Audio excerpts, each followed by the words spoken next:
अकोला लोकसभा मतदारसंघासाठी काँग्रेसकडून डॉक्टर अभय पाटील यांची उमेदवारी निश्चित झाली। उमेदवारी जाहीर होताच त्यांच्या निवासस्थानी कार्यकर्त्यांनी मोठी गर्दी केल्याचं पाहायला मिळालं। दरम्यान त्यांची आई कमल पाटील आणि पत्नी रेखा पाटील, बहीण अनुराधा भिसे यांनी औक्षण करून अभय पाटील यांना पेढे खाऊ घातले आणि आनंद व्यक्त केलाय।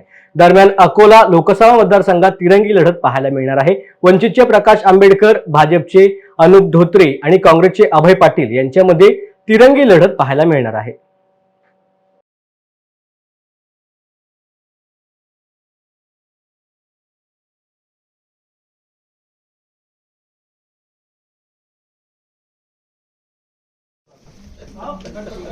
आज महाराष्ट्र प्रदेश आणि केंद्रीय सगळ्या काँग्रेसच्या श्रेष्ठींनी, सगळ्या मंडळींनी आज माझ्यावर जो विश्वास दाखवला आणि मला इथं आज हे केलं त्याच्याबद्दल मी त्यांचे मनपूर्वक आभार मानतो। आज येथील सगळ्या अकोल्यातील पण जी काँग्रेसची सगळी मंडळी होती ज्यांनी अकोल्याच्या सीटसाठी रेटून धरलं होतं, प्रत्येक जणाचं मी इथं अभिनंदन करतो।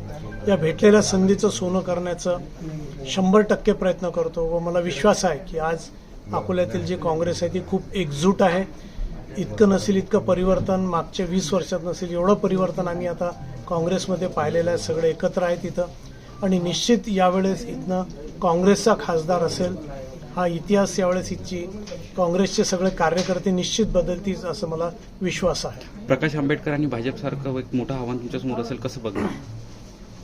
नाही, लोक निश्चित मागच्या 20 वर्ष 25 वर्षाचा जो अकोल्याचा कार्यकाळ होता, काही लोक इथं मागच्या 5-6 टर्मपासून उभे आहे, काही जवळपास नाही म्हटलं तरी 50-55 वर्षापासून उभे आहे।